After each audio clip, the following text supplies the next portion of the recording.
let's get on with it. We're talking about summer or the beginning of summer, but actually, solstice is around the corner, and I think we chose this topic because we don't pay attention much to the seasonal changes. And we're in the middle of those things right now. And with climate change in and of itself makes it more challenging. It's it it's kind of like being in perimenopause where all the symptoms are completely irregular and we don't know what to wear, eat, sleep. We just don't. And so I think that's one of the reasons why we agreed upon this. Yeah. Yeah.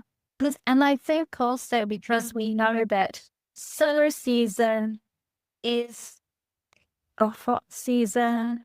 If we're already hot and dry and we're in a hot, dry season, how do we actually manage that in perimenopause? How do we navigate that? And, stay cool without for making the body too cold. And that's important. In Chinese medicine, of course, this is the yang time of year. It's the opposite of what most women in perimenopause who are yin deficient and they need more yin. So we don't really want more yang. So how do we actually create more balance in the body? And not allow the extremes of either to dominate. So finding balance in perimenopause in the midst of summer. So that's a great introduction to the topic. So let's introduce ourselves because we're still new to Substack and who we are and what we do. So why don't you just go ahead and introduce yourself and then I'll introduce myself. Wonderful. And introduce me. We're going to get into you.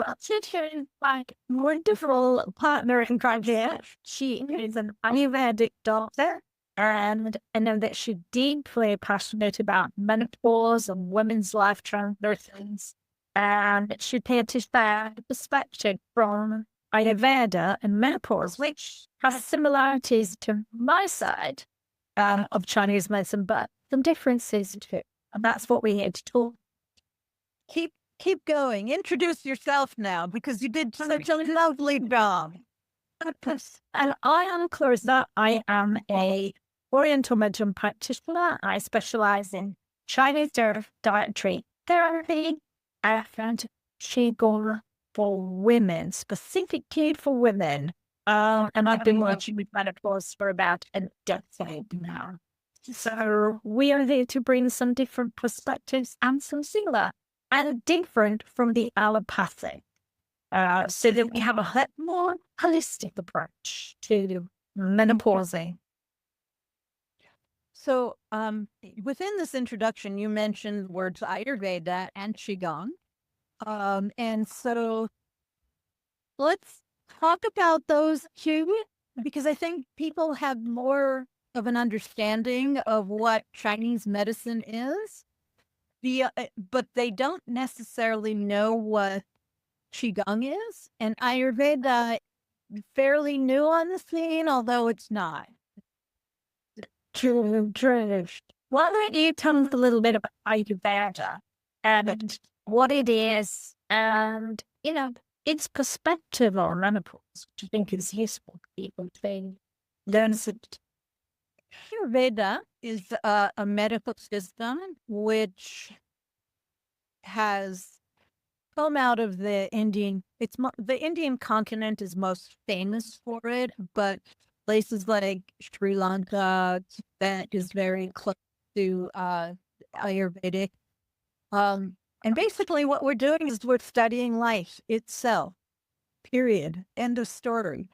And when we study life, one of the main functions of life is change. So we're always looking at change. We're always looking at how to transform. What are the optimal functions of the body? we believe that anything can be medicine and anything. So, and with that said, we utilize lifestyle, foods, and even even medicine. Even current allopathic medicine, surgery was discovered and written about thousands of years ago, in the text of Ayurveda. So, our perspective on menopause is that it is a natural change because the functions of a woman now change because she cannot sustain creating a new life form within her system and then having to revert back to, because that's part of the issue, is that she has to also revert back to being solo, on her own. And the care of a child takes a lot. So what we want to do is we want to help her rejuvenate because those functions have done a lot of damage to life. And so menopause, like caring for a woman in perimenopause, is about managing the changes between fire, water, and air, basically. And we're going from a fire stage to an air stage, and how to rejuvenate her so she can have a gentle aging process. That's a wonderful, the nice, tight description matches. I'm so glad it's been recorded. And yes, that makes so quickly again. But there's such a lot of similarity to Chinese medicine. So we said about Qigong. Qigong is actually one of the 4 pillars of Chinese medicine. So when we say Chinese medicine, a lot of people think acupuncture. Acupuncture is the newest form of Chinese medicine, the age terms. Qigong is one of the oldest. We also have in there herbalism, which in Chinese medicine is extremely complex, very ancient, and has an amassing what's called a material medicine. So many herbs, and it's a real specialist area. And then we have a massage form called Tui Na. So if you like massage, I think it's relaxing, don't have to rain on it. It's a balanced form of massage. But Qigong encompasses a lot of the other things. So we think movement in the West, but it really is about meditation, breath work, lifestyle, pressure, sound healing, and also a form of energy healing that is similar to Reiki. And all of that is things in various combinations make up Qigong. So Qigong is like, what is better? And then we throw it to Qigong. But in line Ayurveda, it focuses very heavily on lifestyle and diet, and also recognizes, as Chinese medicine does, that the menopause is a natural life transition. It's the journey to what is known as the second spring, which is when women are reborn, revered as elders in their society. And aging and longevity are big themes in Chinese medicine. They used to say in the Taoist texts that our ancestors could live well past 100 because they took care of themselves. They had proactive health. It was wellness, not the treatment of symptoms. And in fact, Chinese medicine practitioners in the past were paid to keep their patients well, not to just treat them when they weren't well. She bows down, me too. And there are texts that talk about that, which is the opposite often where we are allopathically, where we're patching up the symptoms and not really looking at how do we build wellness and then correct imbalances when Mm. Yeah. You know, I love when you speak about how old we can be in Chinese medicine. So Ayurveda, all ancient indigenous peoples spoke of the length of time we humans live, and the number 120 always shows up. You can live until 100, and that's a good age. There are stories a lot longer than that in ancient times, but I suspect that they were not sapiens. They were some sort of Homo erectus, but not Homo sapien per se. Or in the way that we know them today, this incarnation, this evolution of us. But 120 is not unheard of, even now. And it was the norm at one. Yeah, it was. We can agree to that. And I think that what I see is that many of my teachers, both male and female, are well past 80. Some of them are 90. And I know that my teacher's teacher was over 100 when he taught her in China, when she trained under him. And his practices kept him very well. He wasn't, he looked like a frail, small person. And we said for his last time we talked, but these people were strong, eternally. They had the energetic strength that even though the body looked weaker, the soul was very strong. And I think there's also that recognition that we're very body focused in the West. They are as much in Ayurveda and in Chinese medicine focused on the journey from body. One of these days, I'm going to share with you the Ayurvedic definition of health. But I don't want to go into that right now.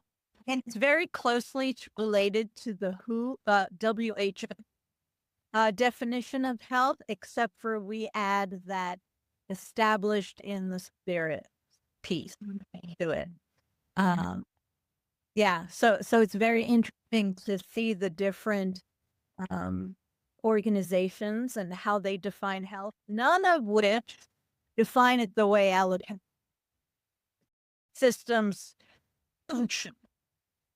Yeah, because anyhow, let's talk about our stuff. So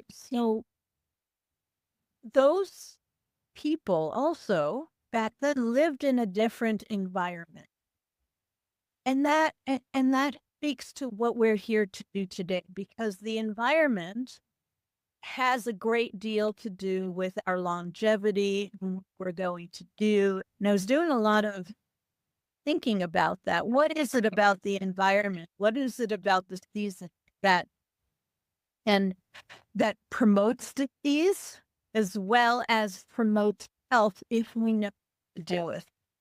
So in Ayurveda, the way we look at things, we're really looking at the interplay between a solar calendar versus a changing lunar calendar. So we mark time through either one of those calendars.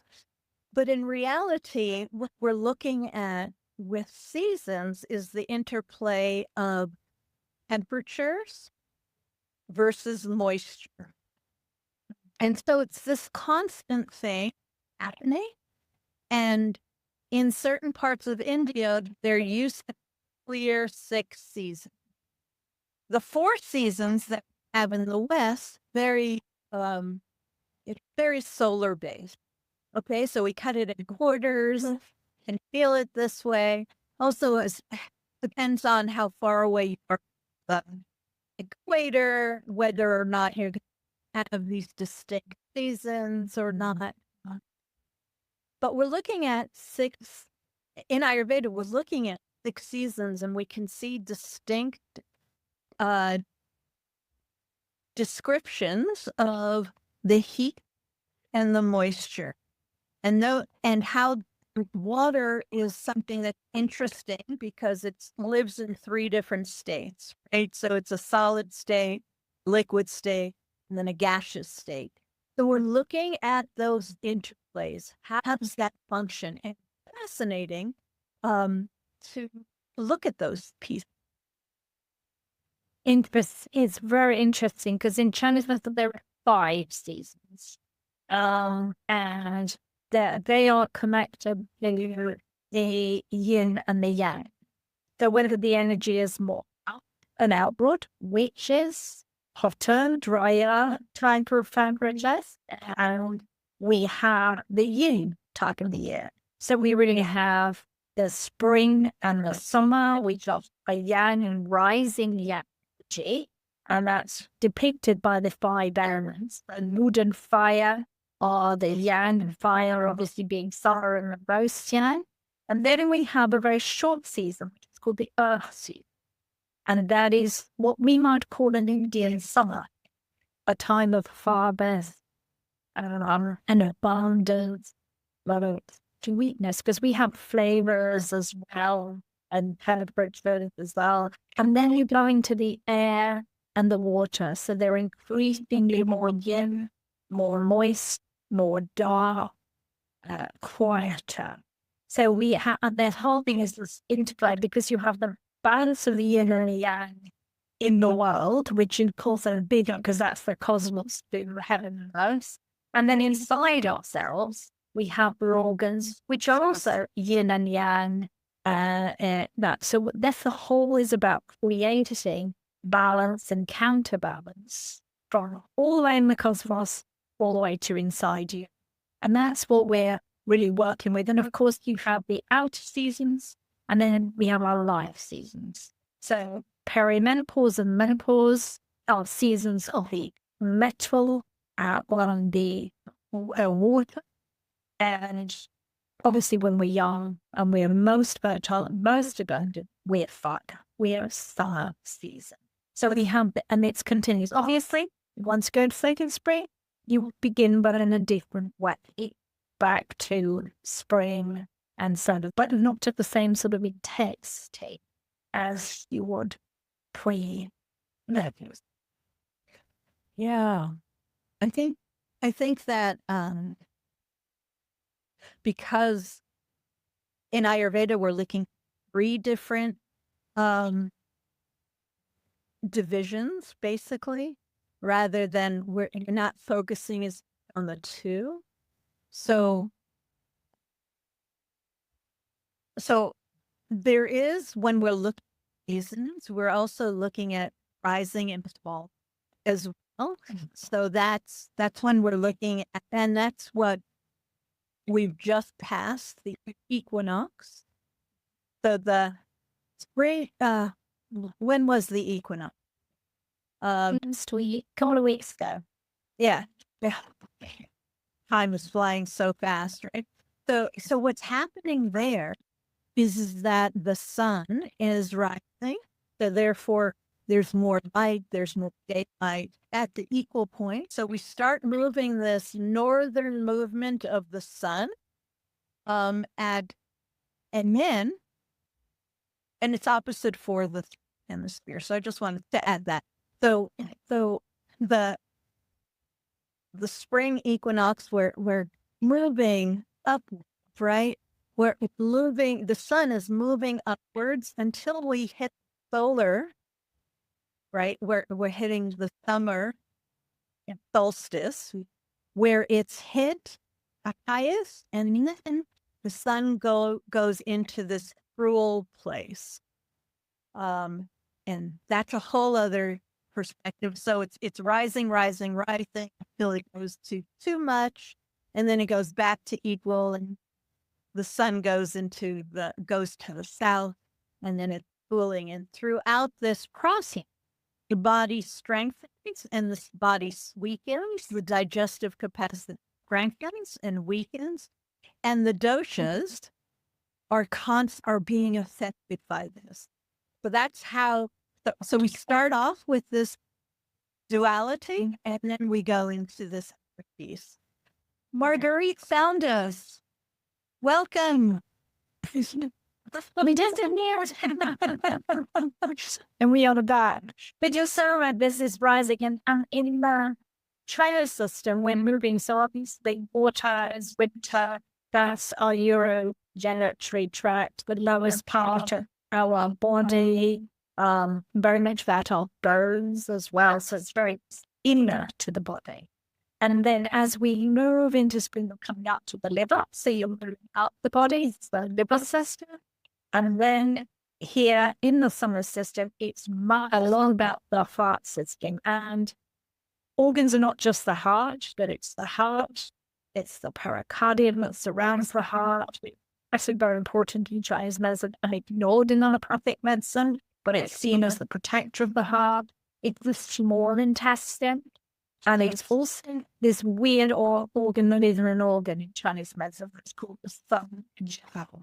We think about that as a sort of communication system that creates balance between the lower jiao, the upper jiao, and the middle jiao in the body, so that the body still is connected, and also that you, as a person, are connected appropriately in your outer world. So all of those are part of this time of year. And then, of course, it moves back down to the lungs, through the spleen, stomach, lungs, and back to the kidneys. So you've got this moving of the energy, if we like, and the focus inside the body as the seasons change. But now we're moving to the upper part of the body, to the part of the body that is about the system. That is in perimenopause, a very important part of the body to manage and to be able to work appropriately. And is often forgotten in the sort of common speak. And there's a lot of conversation about the kidney system, which is important, but actually the heart and the kidney are connected because one is fire and the other is water. And then when they're out of balance, either way, there are implications for us on our emotional health. You know, when you're talking about these various systems, and no disrespect, it's very difficult because my mind hears heart, right? And I don't have the Chinese interpretation of the word heart. So, No. So I would love to hear the Chinese word. So it could be this absolute new concept to me. So Yeah. in Ayurveda, so if I was to translate the word heart into Sanskrit, it would be Hridayam. Right? And Hridayam is a word that includes everything from the lungs upwards. It's all about including the brain function. Wow. So it's the heart and mind complex, period, end of story, right? So I would love to hear all of those little words because liver, we don't, yes, liver is an organ within the Ayurvedic system, but it doesn't have the complexity that the word that you're using, liver, is meant. No, It's not part of a system which has to do with everything else. Okay, Yeah, so now we've got and Rhiannon, I just want to respond to you. First of all, it was difficult to find us because we started and then discovered that we can't leave and come back. So it's a completely different, I would imagine, link right now. It seems that hurries. We want that these sort of you bet clicked one place and we promised we had a funny sound and we tried to correct it. And we still have the funny sound, so we're doing. We don't know why we don't do this stuff. Yeah. But yes, you're right. So in Chinese medicine, there are 5 organ systems, and they don't correspond to an allopathic or a Ayurvedic. But I'm talking about a heart system, then we would say that it is the organ of the heart and the pericardium, and they are seen as yin. But then you have the small intestine, which is yang, because there's always yin and yang in Chinese. But to be, and then the sunshine. The liver system is the liver and the gallbladder, but it's also the eyes and the tendons and ligaments of the body. So it's quite complicated when we're talking about these things because they contain other elements to them. So we can't see them in allopathic terms at all. They have used the words because the Chinese descriptions of them are different. So we try and use a Western world, which is the poor translation of the Chinese, but we mean something quite much more encompassing, much bigger.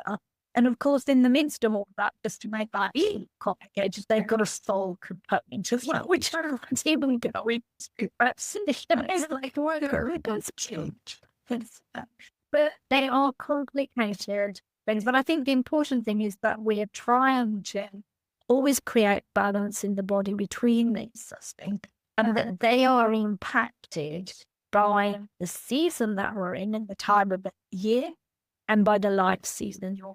So the most important thing is always trying to create balance in the body. That's the thing to really. I just came to a realization. Ayurveda also speaks of balance in the body, but the word balance itself is balancing two things. And we are always trying to work on harmonizing because it's three things, right? So it's just a different configuration, and we can go. We started talking about the spring and summer season, and so shall we go back to spring and summer? Because we can be lost, isn't it? We can go out and notice. But spring and summer, we were going to talk about the energies of those and managing those in perimenopause. How do we help women? And you and I, Ayurveda and Chinese medicine, how can we help women navigate that season while something else might be going on in our body? Yeah. When I first started, we were talking about 6 seasons. And so it seems like for most of us here in the Northern Hemisphere, it still feels like spring. And some of us are hitting some really high temperatures as well. But again, we're always looking at this interplay, this liminal space between hot and cold, between moisture and dryness, right? Between wet and dry. And what happens during this season, in spring in particular, is that we've just come off a cold season where water is in its solid form and temperatures are low. Temperatures rise. And so water changes its form into a liquid form.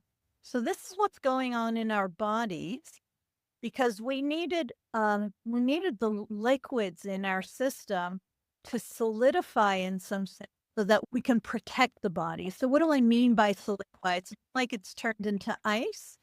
It simply is. So one of the tissues in Ayurveda is adipose tissues or kapha or fat. And so fat and muscle increase during the winter time. And then in the summer and in spring, those fat and muscle actually decrease along with, so it actually decreases. And then in summertime, it even further decreases. In the summer, when the sun is rising and we're in the space before the sun turns cruel, what does that mean? It's sharper and it's beginning to evaporate the water element of all life, which is why we want, and that's the feeling of many women during menopause, is that we're simply wilting because the heat has increased. So that's happening. But what we do not want to happen is we want to assist the body in helping is a gentle rather than a harsh movement of this water element into its steaming into its gases. So that's what we're doing right now is we're trying to mitigate that. What is the Chinese medicine at this? That was quite similar. Second, we talk about in terms of the yin and yang. So winter is yin, and as we move into spring, we get a rise of that yang energy, which is ultimately drier and hotter in the body, obviously reaching its peak in summer, which is peak yang energy. And what we're trying to do in Chinese medicine is to mitigate that because women tend to be yin deficient.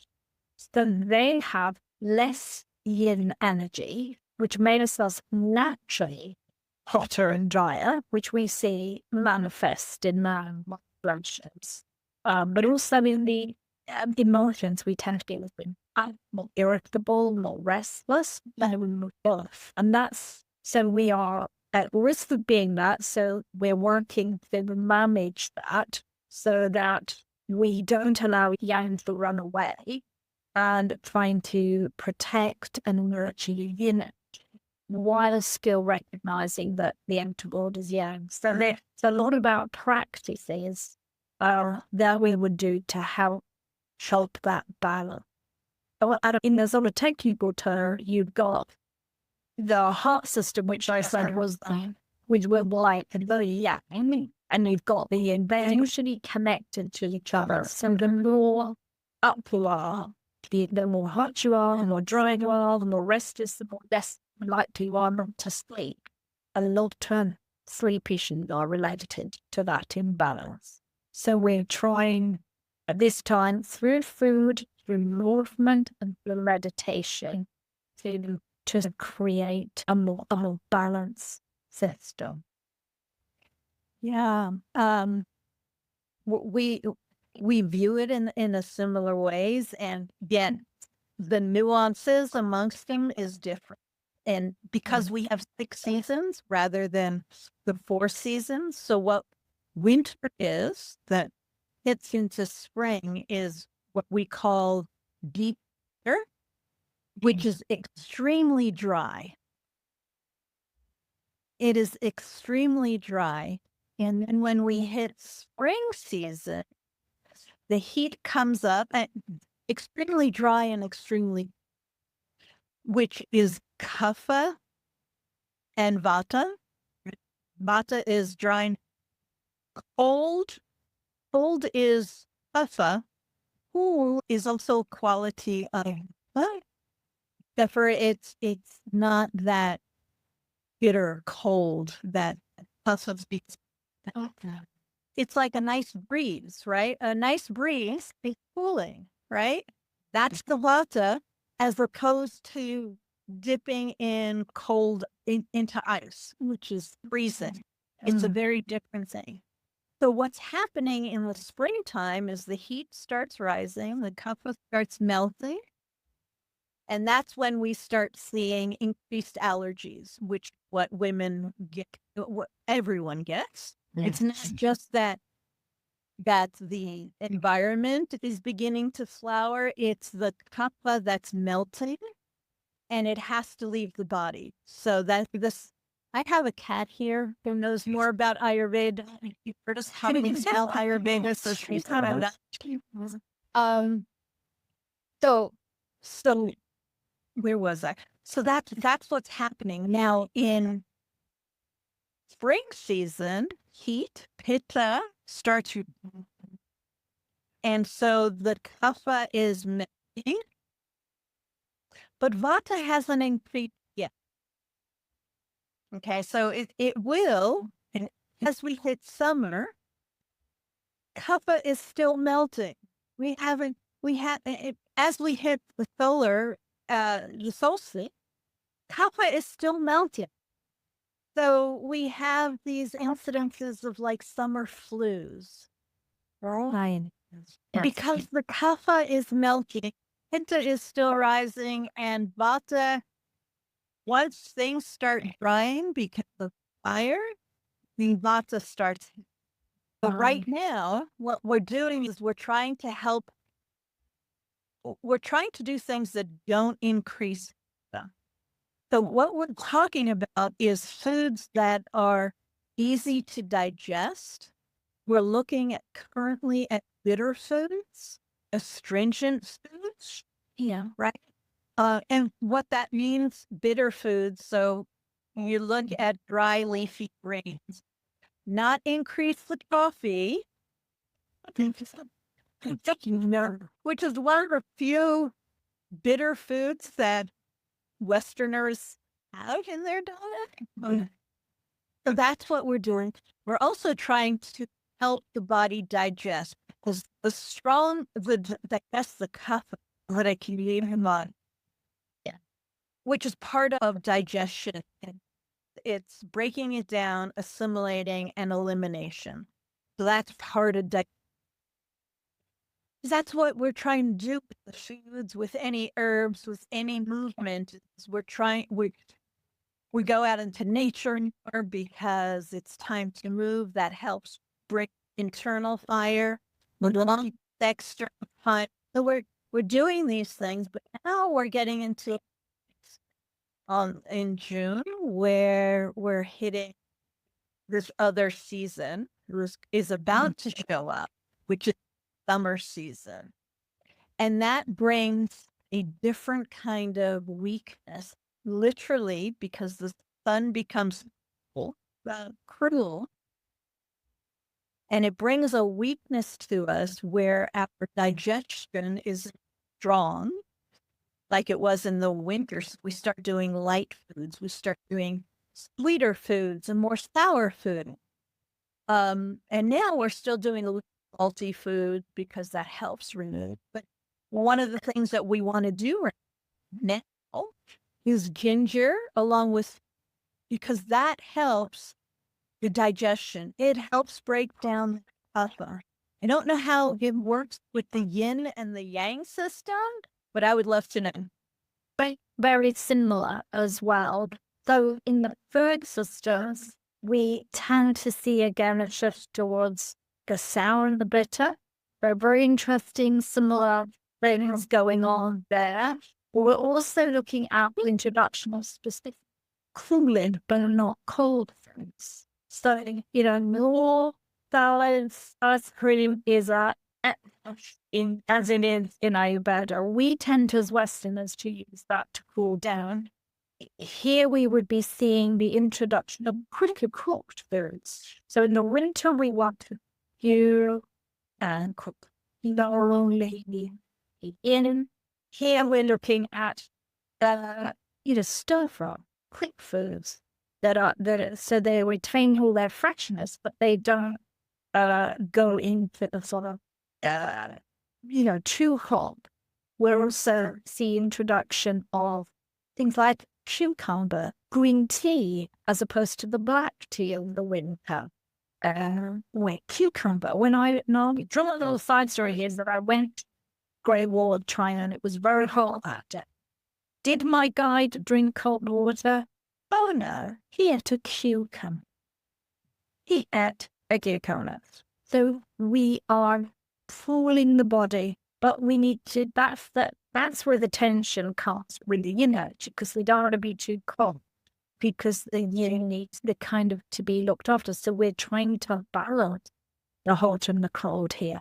We see a little bit more use of spices in the summer, and how we balance that. So cheers, the sort of that's very the sort of energy. We're getting the yang energy from food, and the very fresh foods. So in the Chinese medical system, we would be balancing that to protect the yin energy, which is deficient in menopause, by, for example, introducing steamed vegetables.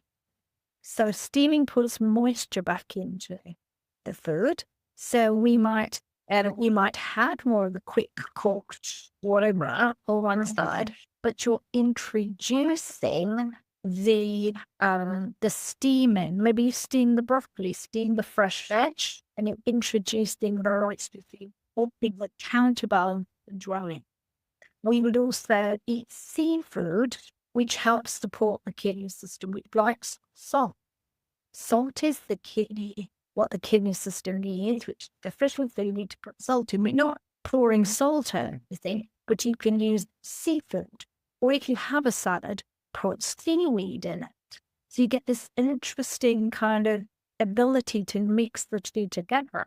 So you're getting that freshness from the yang and the up, but at the same time you're supporting the yin. And that's the kind of way we're working with diet, which is one of the elements that or one of the dimensions. You're reminding me of how the way we cook affects the food itself and the five elements that are in the food, along with the doshas, how it affects.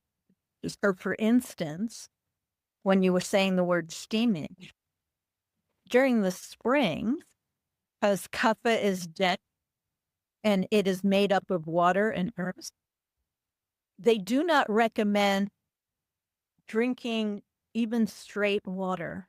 It's recommended that you only drink boiled water, and then you can use some spices in there to help digest that food. But one of the reasons why boiled water is recommended is because water is cold in nature on its own. Whether you freeze it or put it in the refrigerator, it's still cold in nature. And then when we add some fire to it, so it warms it up. And then if you've boiled the water beyond purifying it for the pathogens, it's also introducing some air into it. So it's changing the nature of the water itself from cool, cold, and heavy to something that is lighter and easier to digest, because we're also looking at the digestion of foods.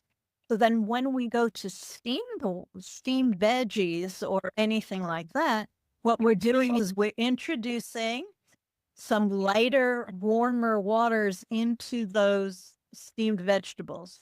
And I also want to say that sometimes we in the West take steamed vegetables to the extreme, meaning it's a reaction to limp down horrible things. But I've seen steamed broccoli and cauliflower, and they were more like raw feed. And that's not what we're talking about. They need to be soft. You don't want to have to chew on them. You should be chewing, but they need to be soft. And that's when you're introducing these other elements into the raw foods. The same is true with different ways of cooking. So roasting is going to bring in other qualities. Baking is going to bring in different qualities. But every time you cook, you're bringing in the fire element. And so you're digesting, it's like a baby bird, mommy bird, pre-digesting the food for you. And that's what's happening during perimenopause.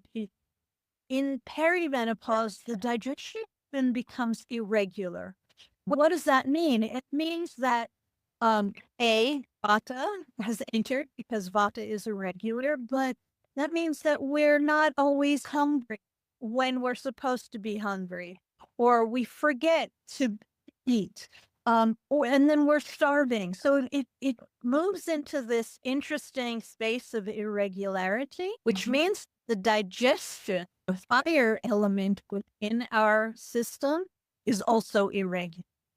So it'll burn the food inside or not digest it at all. And if it doesn't digest, then all kinds of other toxic-like situations can occur. So what we want to do is we want to help the body a little bit cook the food. We don't the food, right? Not whole food and not food straight from a fridge. And particularly that we in Chinese medicine talk about having a warm digestive system. And they use the word fire. We're not talking about fire, we think burning. We keep it constantly nice and warm. The digestive system cold and can't move, because then the energy can't move. So we're maintaining a warm system, which means we don't ground ice cold smoothies, matcha parties, and all the rest out of the fridge first thing in the morning, because then you've got something that's chopped and can't grow. So you want to be working with the fire that's also working through the day, and you're keeping the system at this nice, warm, regular temperature. And cooking, salad isn't a thing traditionally in China. It's coming now because Western influences, but people drink, they have more tea. As number one, people are always drinking warm teas. They're eating warm foods, vegetables. It's central to the way. And if they drink water, you're right, it's been boiled or it's slightly warm. So there's so much similarity. But that, for me, is one side of it. The other side is what we do with our our qigong and our meditation practices to protect and balance the body, which goes into with the management of diet. I don't know in Ayurveda how other practices like yoga and meditation should into this in terms of the season. I'd like to pause here for a moment because we've got a bunch of people. We haven't introduced ourselves to everyone, but we're talking about perimenopause and a pause from the lens of Chinese medicine and Ayurvedic medicine. You're here and you've enjoyed us. To subscribe, you can that either one of us. And interesting enough, my Substack is Heart of Menopause, and Larissa's is the Heart of Menopause. Which is why we started. So and one other thing, I want to invite anyone who is on the chat.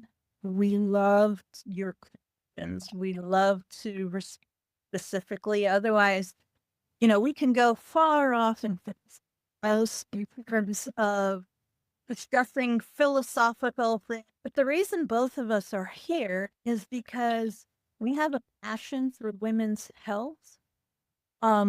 Overall, women's health has been, we haven't even touched women's health in the way. Doctors have all 2 hours worth of education throughout their coursework, unless you're a gynecologist. And then a lot of it is also pharmaceutical-based medical system. So please, if you have any questions about the seasons, about what's going on with you, we would love to answer them. For the guys who are here, thank you. We appreciate you. We want you to hear us. Ask about your mother, your sister, your daughter. What can we do? Because it's a slightly different system.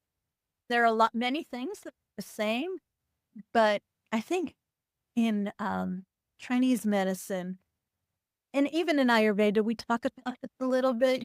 There's a difference between the yin and the yang ratio, right? So you're saying that women are more yin deficient. And in Ayurveda, we generally say that fire, because we're looking at the word transformation, is higher, for women, because fire is really about transformation. And that's what women do. We transform our bodies on a monthly, daily cycle in order do this. So we have a little bit more of the fire element, and we're also usually a little bit warmer. But a lot of times we feel that women feel like they're colder, and that's only because the extremities are more likely cold because the fire is more centrally located. And during this, back to the seasons, during this winter to spring to summer, fire element from a central location, meaning that we can have the heavy. It's going to a more external location. It's going towards the extremities so that we can release things and then we're not as hungry. So again, the body is telling, hey, don't do the heavy food. Go ahead and do some more steamed foods, things that are gentle, easy to digest until we hit full summer where we got fruit. And fruit gives us the sweetness that we need to cool us down. It gives us the water elements to cool us down. It has a little bit of sourness quite often too, which gives us fire element. Sour and vinegar gives us that power. Did you want to say something to people who have joined us? Can you hear me? Yeah, we'd love them to give us our questions. Yeah. If they have questions at this stage, Anna, we'd love to hear. Well, thoughts and comments. Yeah, anything.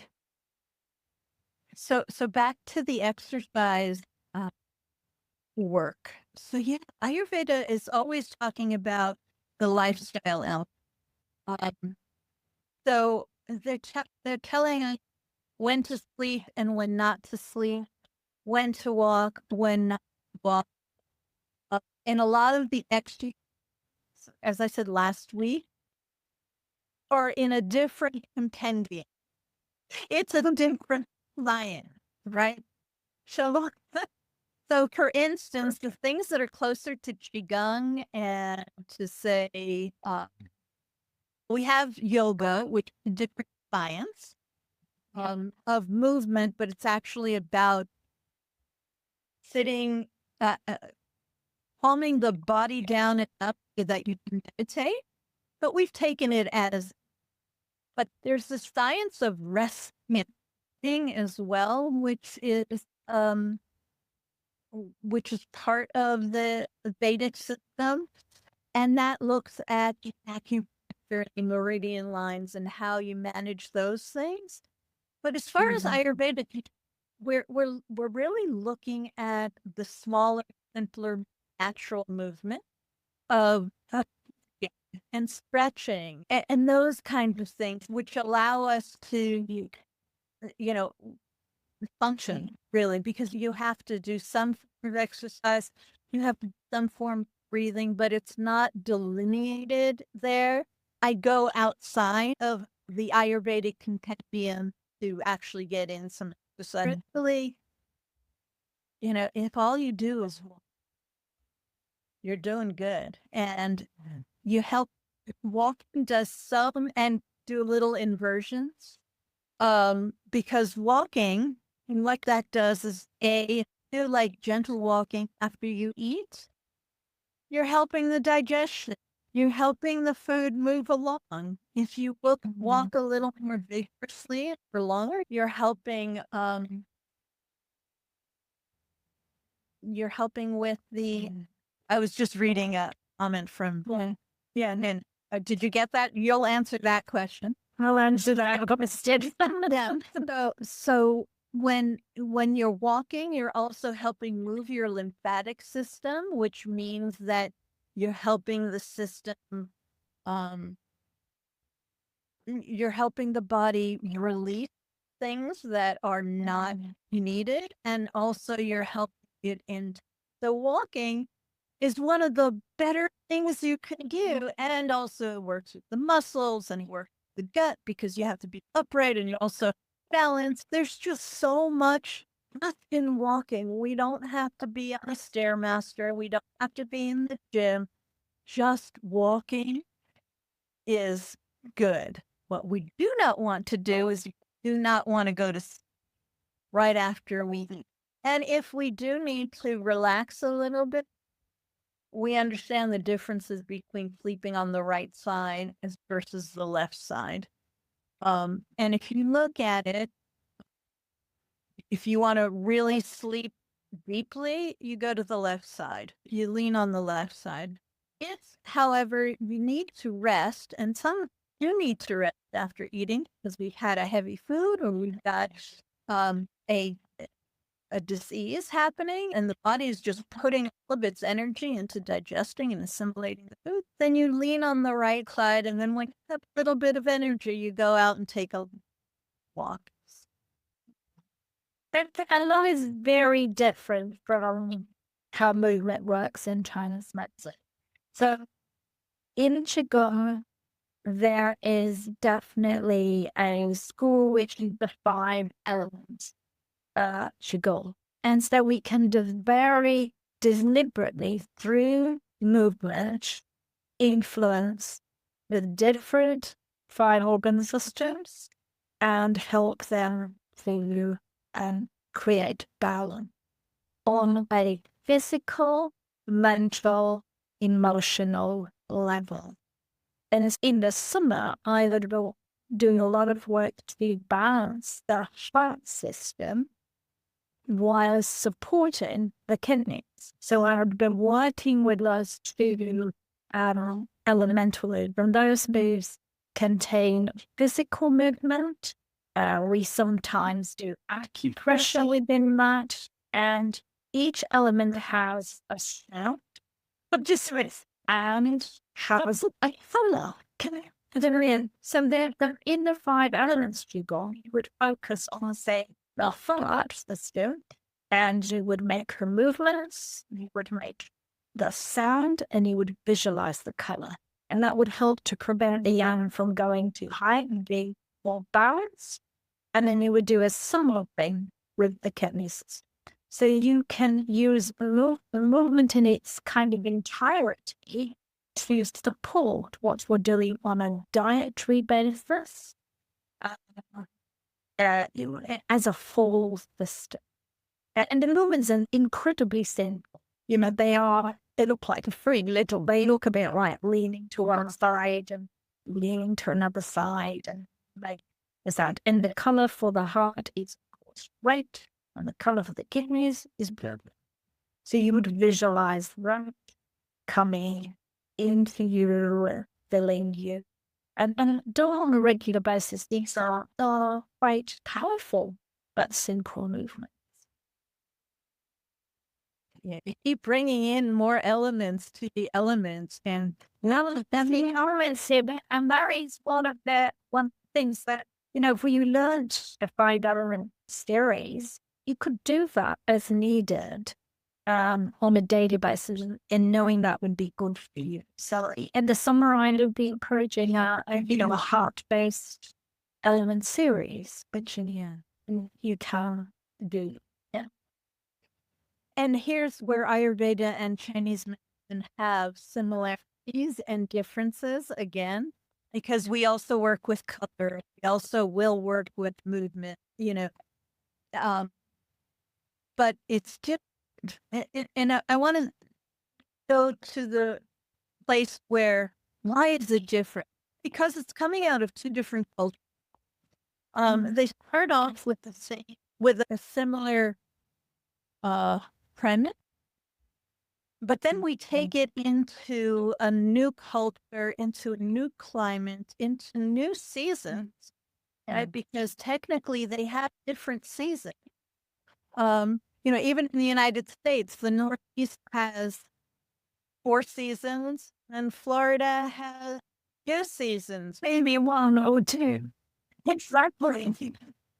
So each of our medical systems, and this is what makes it difficult to manage menopause and perimenopause, is that the seasons are influenced, the climates are influenced, our mindsets are influencing us. And what's fabulous about what we do here, each in our individual practices, as well as right now during this particular collaboration, is that we're sussing out the ancient rhythms and premises and saying, okay, so how do we modify that for modern times where we're very mind based? We've controlled most everything we don't have a connection with the seasons because climate control, right?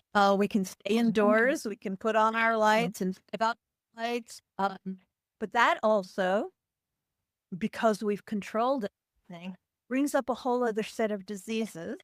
Like because we've controlled temperature, our thyroid are no longer working in the manner that they're designed to function. We're not mindful of what's happening. We're looking outside so we have to see what the temperature actually is rather than actually feeling it.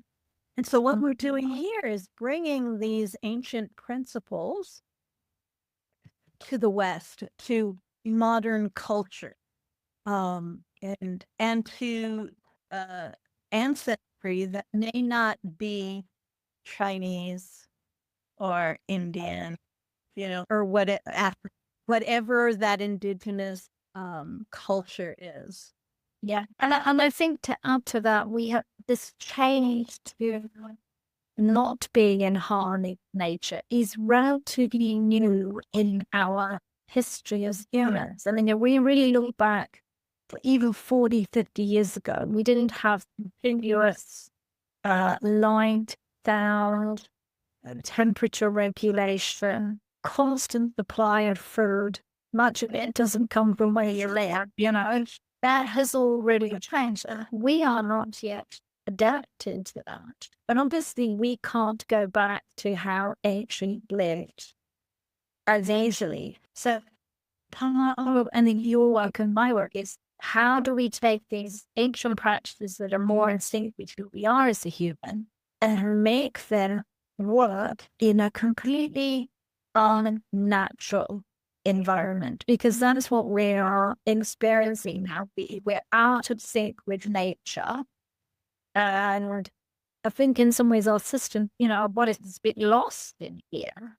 And so, that is what we are working with and encouraged with.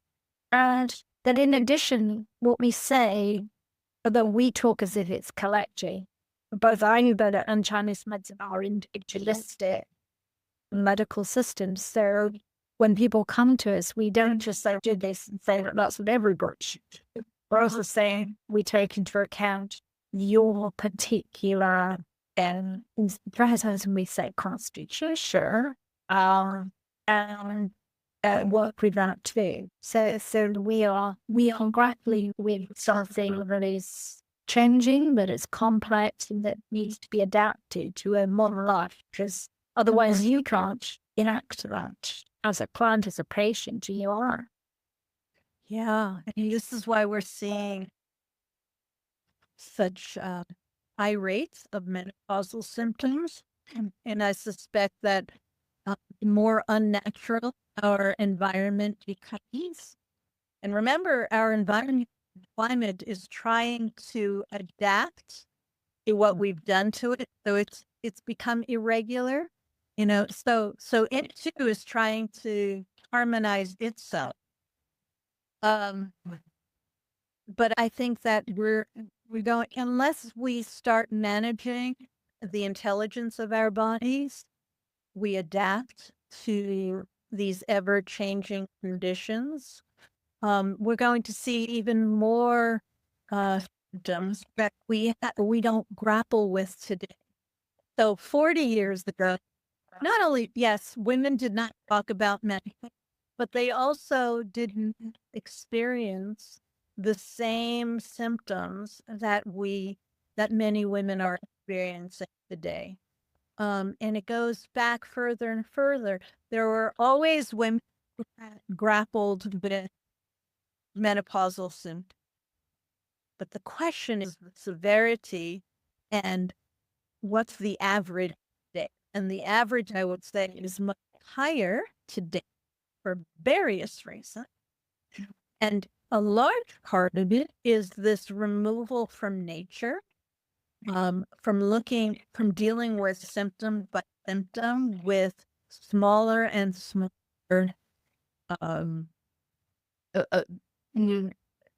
atom, because we're constantly trying to see the tiny thing.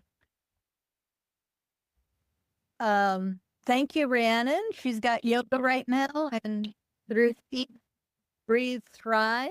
And, Oh, thank you. Thank you. Clarissa goes by Heart of Menopause. It's Part Substack. of menopause, really, yeah, part of menopause.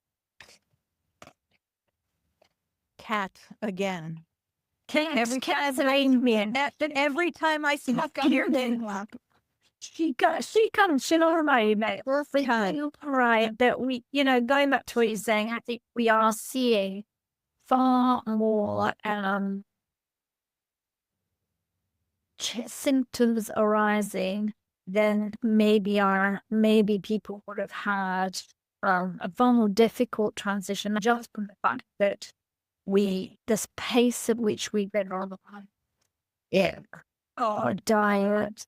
And I also would say that we drink, for example, far more alcohol than our ancestors. And there's lots of evidence, Western world health evidence that shows that women are drinking at a 1-to-1 rate with men. That doesn't mean in volume, but we drink more. We live at a pace. We live in a very, what I would say, it's a very young world, very male masculine energy.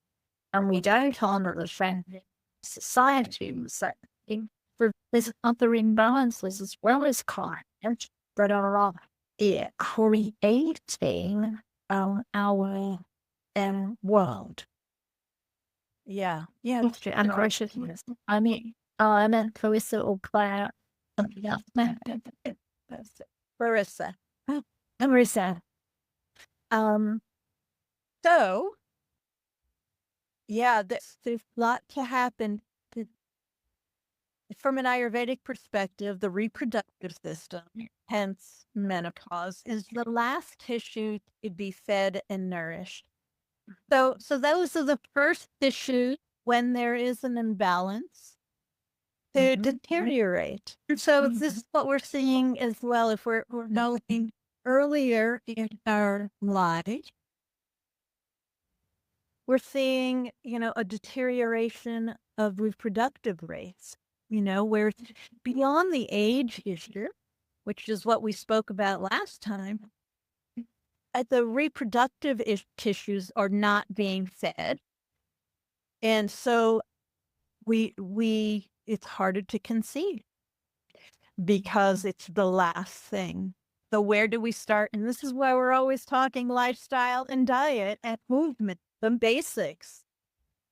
We start earlier on in this process so that the blood gets nourished, the muscle gets nourished, the fat gets nourished, the bones get nourished, the nervous tissue gets nourished, and then we've got the reproductive system, which gets nourished. And so we're always going back to the earlier causes, and we're using earlier principles. You're right. We're never going to go, that's just not happening. I mean, and so we have to be more deliberate about the things we need to do that nourish the feminine and the feminine system and our bodies. I would call that nourishing the yin, which is much harder than carrying the yang. Requires more deliberate effort, but it's also about us facilitating that for all the women we work with, so that in such a way that they can work with this themselves in their lives, so that their sort of principles we're working with are become embedded, become lifestyle habits, become ways to support our system in a world that's pulling us in a different direction. Yeah, exactly. So we've gone about 15 minutes over the hour. I'm happy to stay longer. Do you people want us to stay longer? And do you have any anything that you want us to talk about in relation to anything, but specifically how to manage this transition between spring and summer seasons? I think people are just listening rather than commenting. which is fine. which is good. But we love any questions that you have, any comments. Yeah, we do welcome that. You know, whether what we're saying, you know, just brings up questions for you, or how do I do this in my art, or how does it apply to me, or isn't it all new for you? Is it all Chinese? Or Sanskrit. Everybody ain't freaked.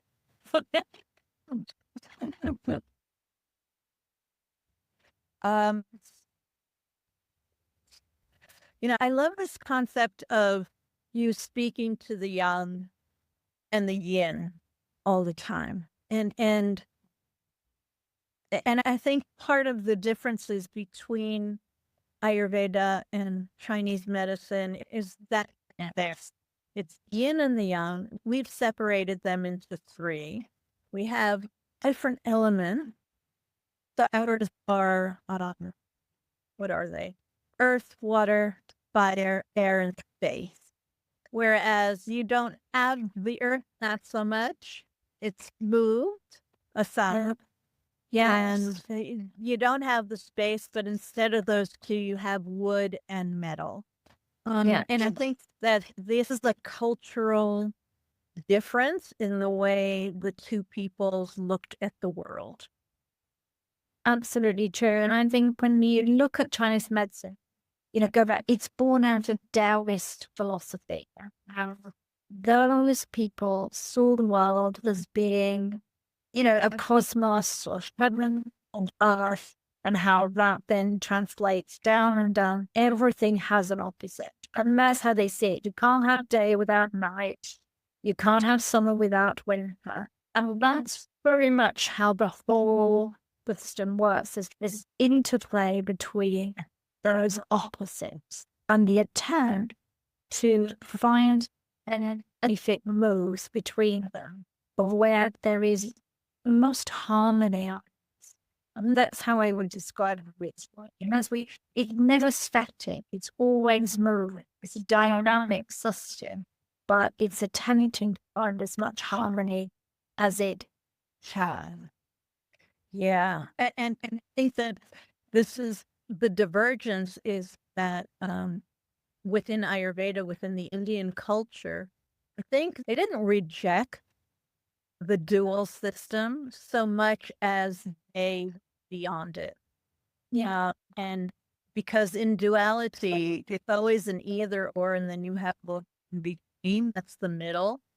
And they went beyond it in the sense that all is one. That central theme to it. So if all is one, and their main balancing is if you take the fire element, that's the transformation space, right? And then you have to deal with the other two elements on either side. So it goes into this triad.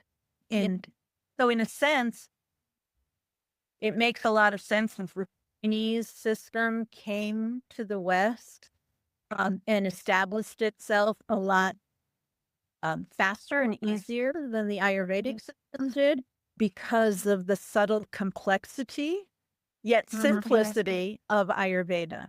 It's very simple, because once you get these different separations, like, oh, that makes a lot of sense. Yeah. And I think that now Ayurveda is gaining more traction.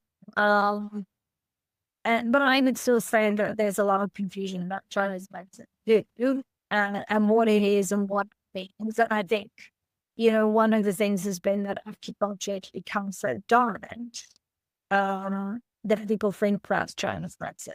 And, a lot of us spend a lot of time saying, no, that's the newest, as I said earlier, most invasive form of Chinese medicine, because obviously you're going in, but not going right into the body proper. Needles in the body, wonderful. I love it.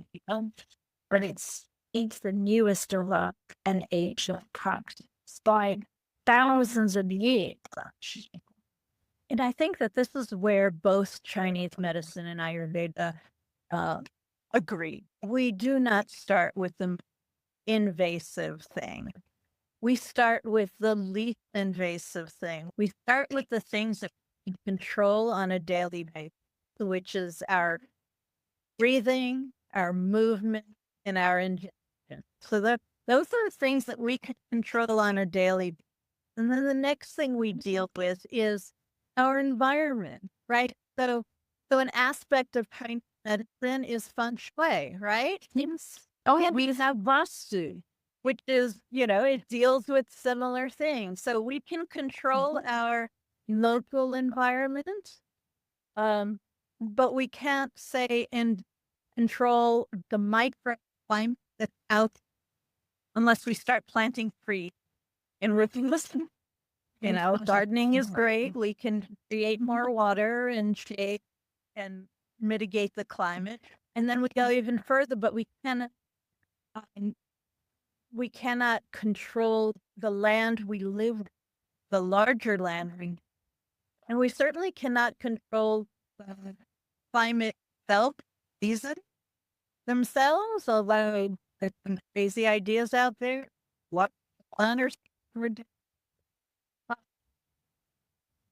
or reflecting the sun back.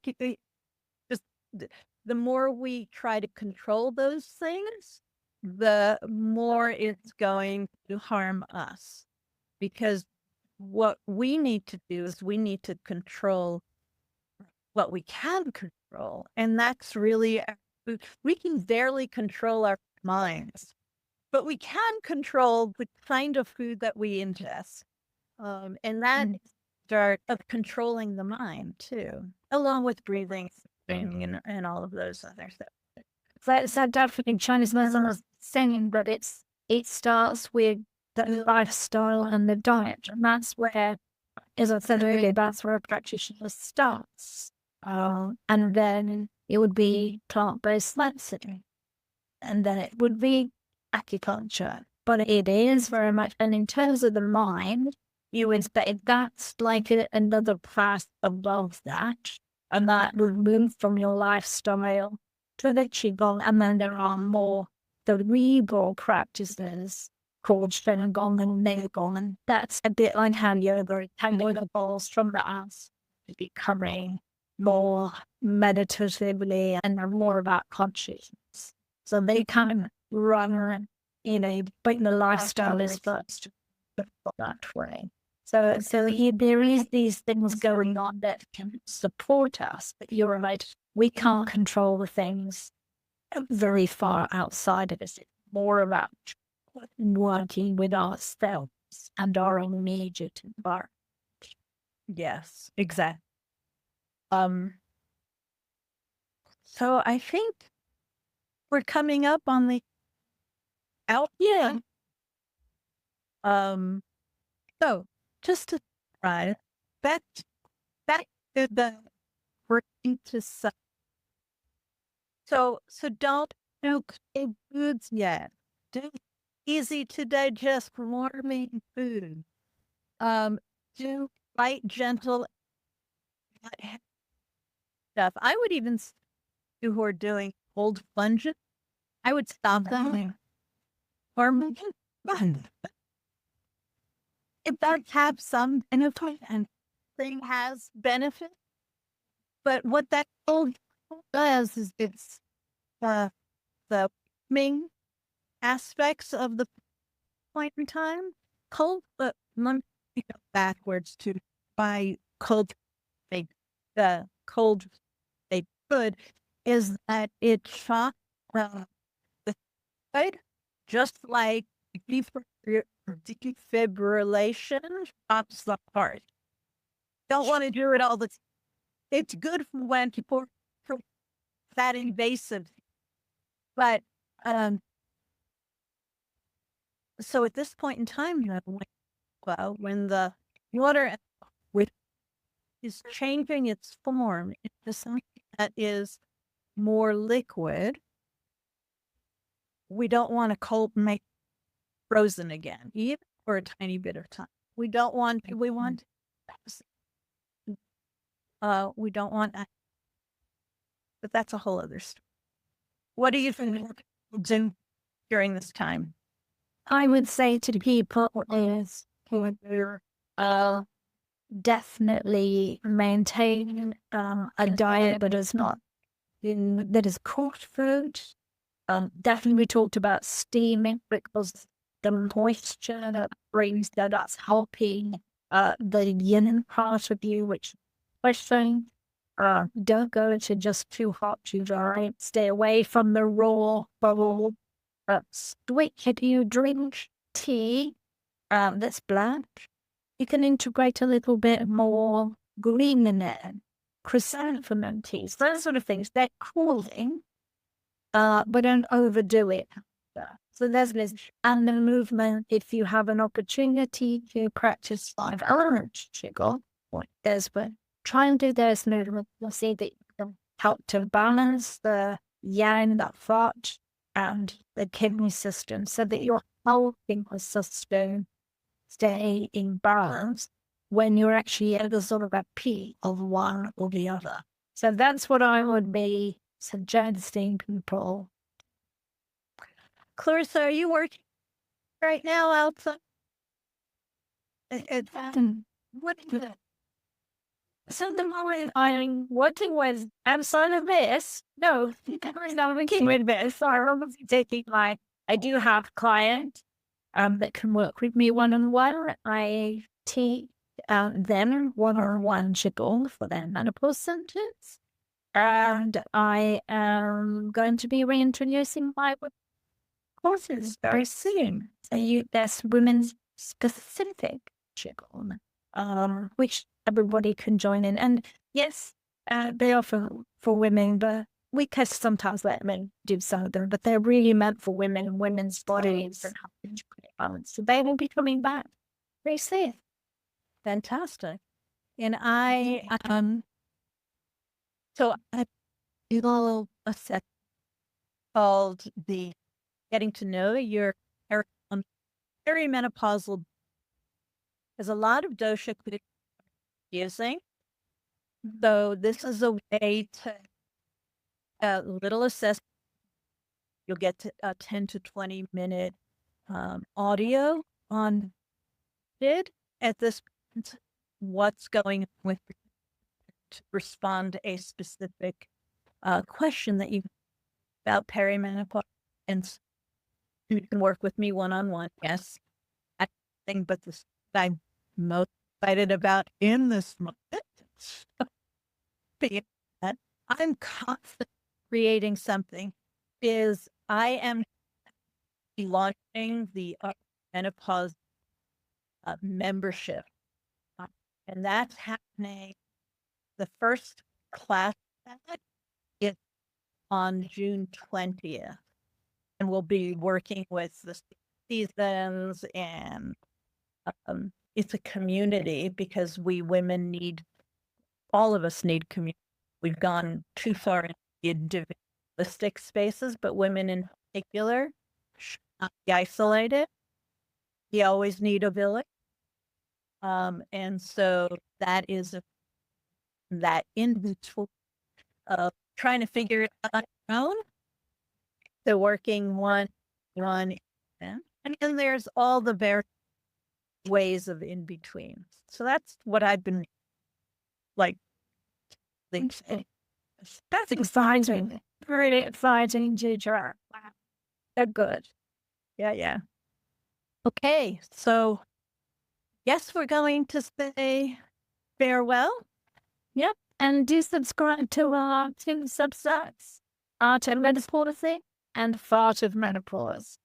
And we will be back next week.